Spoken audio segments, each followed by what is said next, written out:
Bonjour à tous et à toutes, bienvenue dans cette petite capsule qui aborde la préparation de l'épreuve d'EPS au concours du CRPE, concours du premier degré.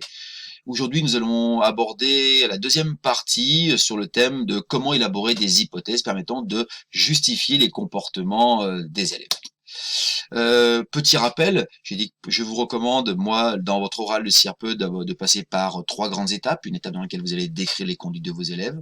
Une deuxième étape, vous allez cibler, choisir les objectifs ou l'objectif d'apprentissage que vous voulez aborder. Et enfin, l'étape dans laquelle vous allez opérationnaliser vos propositions de situation, de leçons, de modules, en fonction du sujet qui est demandé. Et aujourd'hui, on va surtout se centrer sur l'articulation entre l'observation et le choix des objectifs d'apprentissage. C'est cette articulation qui me semble importante et cette cohérence qui vous permettra, on va dire, je pense, de valoriser une note correcte parce que vous aurez une grande cohérence entre l'observation et le choix de vos objectifs. Dans les vidéos précédentes, nous avons abordé le curriculum codatif, donc les étapes d'apprentissage des élèves. Nous avons commencé à donner les grandes lignes sur comment on élabore une hypothèse et aujourd'hui, on va aborder les outils et des illustrations. Donc, petit rappel, dans la vidéo précédente, j'avais expliqué que si on veut faire des hypothèses, on s'appuie sur une description des élèves, qu'on essaie de faire une hypothèse en s'appuyant sur trois items, les étapes d'apprentissage, les ressources explicatives de la conduite des élèves et la didactique des activités physiques et sportives, et qu'en fonction de ça, on va déterminer des choix, on va faire des choix d'objectifs, de démarches, ce qui nous permettra de choisir. Et c'est cette cohérence entre ces trois éléments-là, cette cohérence qui va vous permettre d'avoir un oral qui se tient. Et donc, on va essayer de trouver un outil. L'outil que je vous propose, c'est ce tableau-là. Un tableau en trois colonnes qui correspondent aux trois étapes. Une première colonne, une première étape qui est les ressources d'apprentissage. Je vous renvoie à la vidéo précédente que j'ai faite. Une deuxième colonne qui renvoie là où les ressources qui pourraient expliquer les conduites des élèves, qu'elles soient affectives, cognitives, informationnelles ou motrices, en partant de l'hypothèse qu'il y a une ressource qui est souvent centrale, une ou deux ressources qui est centrale, et que c'est ces deux ressources qui organisent toute la conduite des élèves. Et enfin, la problématique, on va dire, en lien avec la didactique, voir s'il y a des éléments didactiques qui sont ceux sur lesquels il faut travailler.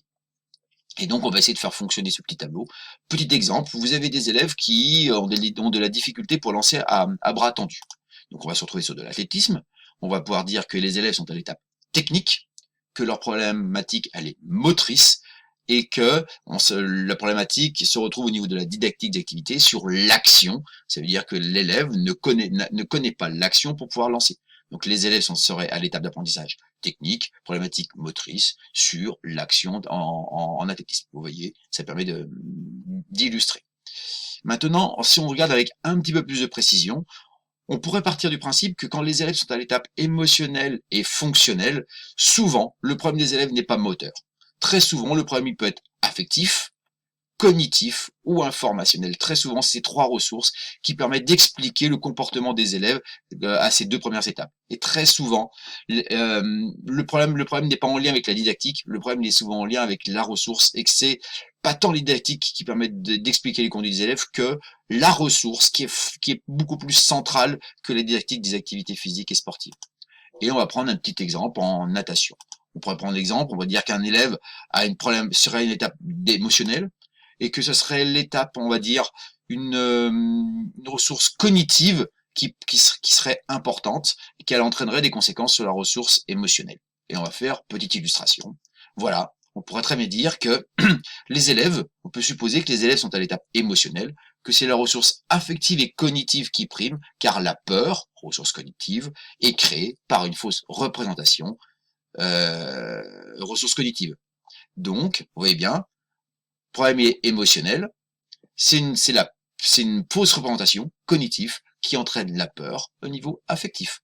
Nous avons pu faire tourner le tableau pour faire cette illustration. Que lorsque vos élèves sont à l'étape technique ou contextuelle, très souvent, ce n'est pas leur ressource émotionnelle qui prime. Très souvent, le problème il est soit cognitif, les élèves ont des fausses représentations, ou ils ne savent pas comment il faut faire. Les problématiques peuvent être souvent informationnelles, les élèves ne perçoivent pas la bonne information, savent pas sélectionner la bonne information, ou éventuellement moteur, ce que si le moteur est souvent important, parce qu'ils n'ont pas la bonne gestuelle, la bonne technique, ils n'ont pas appris comment il faut faire pour être efficace. Et dans ces cas-là, dans le cadre de ces deux étapes-là, très souvent, la didactique nous permet d'illustrer, la problématique est souvent en lien avec un point particulier de la didactique des activités physiques, artistiques, activités physiques et artistiques. Exemple, on va prendre un exemple en danse. Petit exemple en danse, on peut faire l'hypothèse que les élèves sont à l'étape technique, que la problématique elle est cognitive parce que les élèves ne connaissent pas la démarche de création. Et que le fait de ne pas connaître la démarche de création organise toute la motricité, vous voyez bien, étape technique, ressources cognitives, problématiques, didactiques sur la démarche de création. Et donc, on va essayer de faire quelques illustrations dans le cadre de l'activité aquatique cycle 2. Voilà, on va prendre un exemple. La problématique des élèves pourrait être technique. Et l'étape peut être technique, la problématique des élèves pourrait être sur le plan cognitif, sur la propulsion, parce que les élèves n'ont pas compris l'amplitude, tout simplement. Ces élèves et donc, on pourrait faire l'hypothèse que, un exemple, nous pouvons supposer que les élèves sont à l'étape technique, que c'est la ressource cognitive qui prime, car ils ne connaissent pas les principes d'efficacité de la propulsion, notamment celui de la plus grande efficacité d'amplitude. Si un enfant ne sait pas qu'on est plus efficace quand on nage en amplitude, forcément il ne nagera pas en amplitude. Nous avons donc dû bien faire fonctionner ce tableau. Étape technique. Ce qui organise, c'est la connaissance du principe d'efficacité, que ce principe d'efficacité est en lien avec la propulsion. On voit bien que là, on renvoie à la didactique de l'activité de natation, et notamment avec le point particulier de l'amplitude. Vous voyez bien qu'on a pu faire une hypothèse en utilisant ce tableau. Autre manière de fonctionner, on va toujours fonctionner avec ce tableau. On pourrait dire que les élèves sont à l'étape technique, que la problématique, elle n'est plus cognitive, mais qu'elle est motrice. Parce que si, c'est parce qu'ils ne savent pas faire. Et qu'est-ce qu'ils ne savent pas faire, potentiellement? Ça peut être en lien avec la propulsion, notamment avec les surfaces d'appui.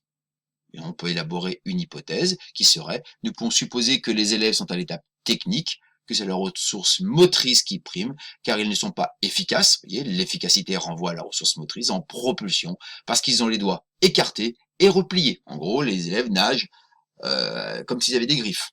Voyons bien que là, l'hypothèse permet de justifier un comportement en utilisant les trois étapes.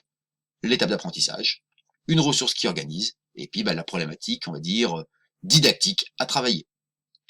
Voilà, nous avons pu faire quelques petites illustrations à travers ce tableau sur comment on pourrait élaborer des hypothèses en 2 ou voire 3 étapes en fonction des étapes d'apprentissage des élèves. Maintenant, la prochaine vidéo portera notamment sur l'articulation entre les hypothèses que vous venez d'élaborer et le choix des objectifs d'apprentissage, puisqu'il faut aussi qu'il y ait une grande cohérence entre les hypothèses et vos choix. S'il n'y a pas de cohérence, forcément, ça va être compliqué de pouvoir avoir quelque chose de cohérent lors de votre oral. Voilà, en espérant que cette vidéo vous a appris 2-3 éléments. Pour accéder aux prochaines vidéos, je vous recommande de vous abonner, comme ça vous aurez des alertes. Et j'ai plus qu'à vous souhaiter bon courage, bonne chance pour traiter des sujets et pour l'épreuve de PS au CRPE. Merci, au revoir.